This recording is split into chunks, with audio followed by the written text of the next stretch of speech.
ClassicGameRoom.com.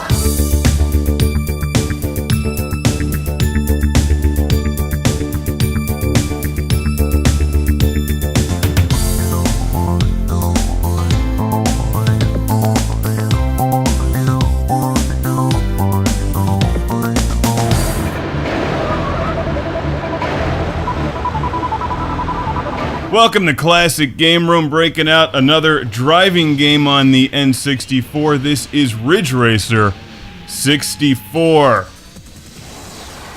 and a half.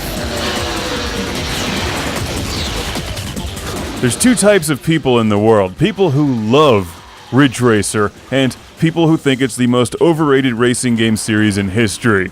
There's no in between. You either like Ridge Racer or you don't. I think that Ridge Racer was at the right place at the right time when the arcade game came out, when the PlayStation release got a lot of attention. But I grew up playing Super Monaco GP and games like Pole Position and Night Driver. Ridge Racer is all about sliding around the track with some degree of precision. And I think if you're used to games where you brake before you go into corners so you don't slide off the track, then it's very hard to make that adjustment to the Ridge Racer style. Even Pole Position is a more realistic game than Ridge Racer. Now that being said, if you like Ridge Racer, well, you've got a lot of different Ridge Racer versions to choose from, including this one, Ridge Racer 64 on the Nintendo 64. This is a year 2000 release for the N64, which has a lot of cars and a lot of tracks, but I can't play the game. And I'm not bashing Ridge Racer fans, I just can't do it. There's something wrong with me. There's a lot of things wrong with me. This is just one of many. It's not the lack of realism that gets me, it's the lack of controllability, because I love future spaceship racing games, but these cars feel like they have bald tires and are sliding on ice. I need to make a pit stop and upgrade to one of the things from Wave Race. So I think the correct way to play this game is to constantly try to slide. I'm always trying to brake early. It just doesn't work.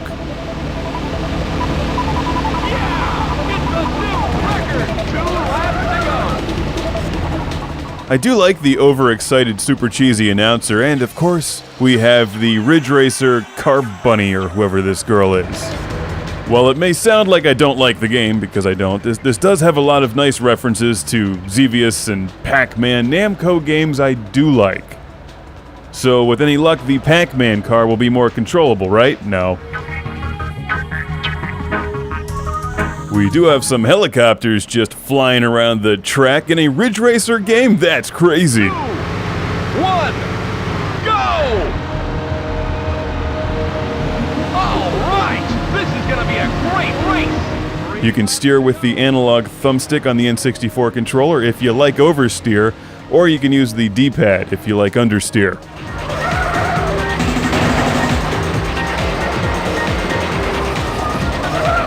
Ridge Racer 64 was sent to the show by our friend Mark in Bremen, Germany, in a huge box of N64 racing games.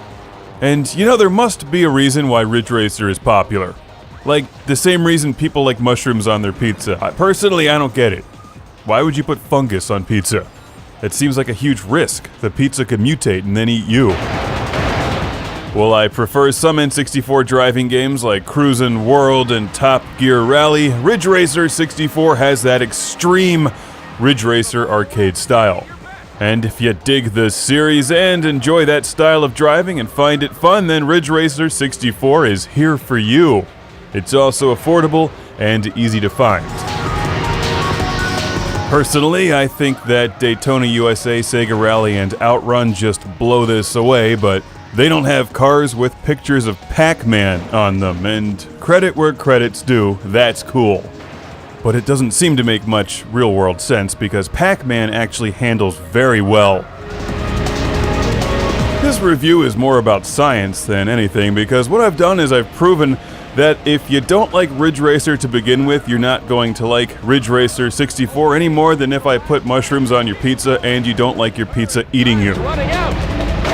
So thanks again to Mark from Bremen, Germany. I highly recommend Cruisin' World on the Nintendo 64 and Daytona USA on the Saturn.